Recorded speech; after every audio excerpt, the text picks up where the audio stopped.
So this is a heat of the Wyfold Challenge Cup for fours, and that is a club event. So we do see fours here, but in international events they're in the stewards, or a higher level club event, the visitors. This is for club crews. London Rowing Club closest to you.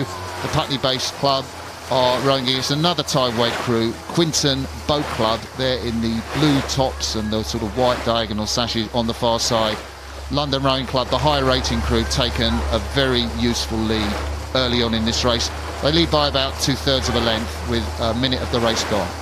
And you might just be able to see on the arms of that London Rowing Club crew, they've got Ruby written on their arms, and that is to honour the 2-day-old baby of their coach Peter Hardcastle. So they're honouring their newest honorary coach at only 2 days old there.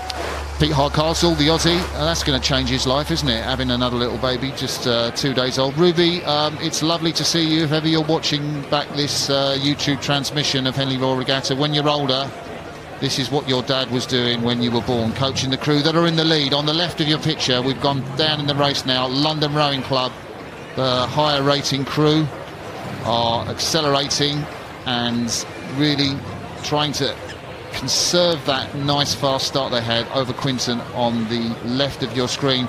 They row from the boathouse just at the end of the boat race, don't they, Zoe? Quintin do, yes, absolutely. And London at the start. So there we go, the boat race in 2 crews on the course. And I think that Quintin crew probably will have had a bit of coaching from Fred Smallbone, the Henley steward, and of course Olympic silver medalist from Montreal in 1976 in the British 8, took silver there behind the East Germans. And Bonesy has been coaching down at Quintin and helps out there with the programme. Pete Hardcastle, we've already mentioned, coaches the London crew on the left of the picture. And in the bows of the London crew, Matt Cummings, he is the Kiwi, and of course he's loving being a Kiwi at the moment with New Zealand in the America's Cup. Fantastic there. Joe Sullivan, one of the winch grinders on the bike there for the Kiwi crew. The All Blacks, all powerful, beating the Lions in the first test, and of course Kiwi rowers really dominating the second Rowing World Cup in Poland. So Matt Cummins, we know you're enjoying this race, and we think you're enjoying the result of New Zealand's sporting teams on a number of different fronts. This is another great race in the Wyfolds. I think this is one that quite often gives us fantastic races, not least because there's the extra challenge of the steering, so you never know quite what to expect.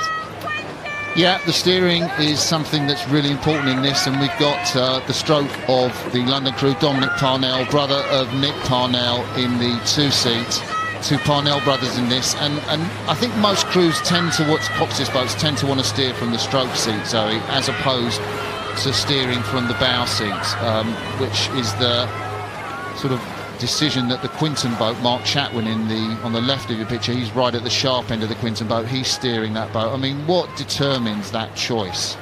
I think partly it's who's confident doing it and who's comfortable doing it, but also it's going to be dependent on what kind of race you're doing. If you're doing a head race where you think you could be overtaking crews, you might want the bow steer, because they can see where they're going a bit easier. But if you're at a race like this where it's more about lining up over the booms, against the booms or against buoys, then you know it might be better from stroke.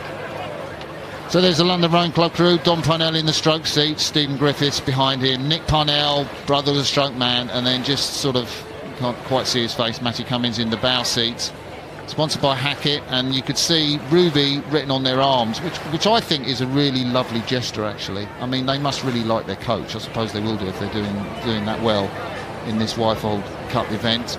They'll look to go far as well, but I haven't seen too many babies' names written on the arms of Henley competing athletes. No, I think it's a lovely thing to see, and as you say, it shows how important their coaches do them. And that's the nice thing about rowing. It's such a great community, and I think we do have these really strong relationships built up within clubs all over the country, and this is an example of that.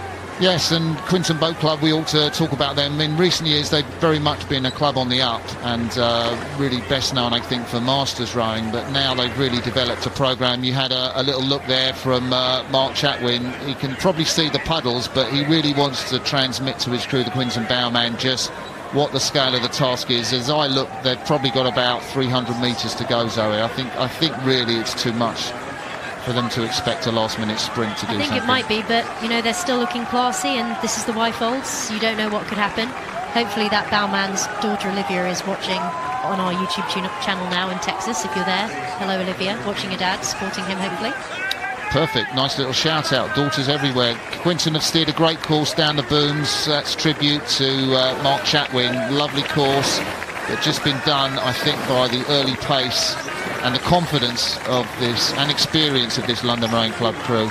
They do look well set up. Nice poise off the back turn, easy away at the finish, nothing fussy there. No, looking confident now as they come across the finish line to take this race in the Wyfold Challenge Cup. So London Rowing Club A crew beats Quintin Boat Club in the heat of the Wyfold Challenge Cup. There's Ruby on the arms, the daughter of their coach Pete Hardcastle, just 2 days old. What a great result.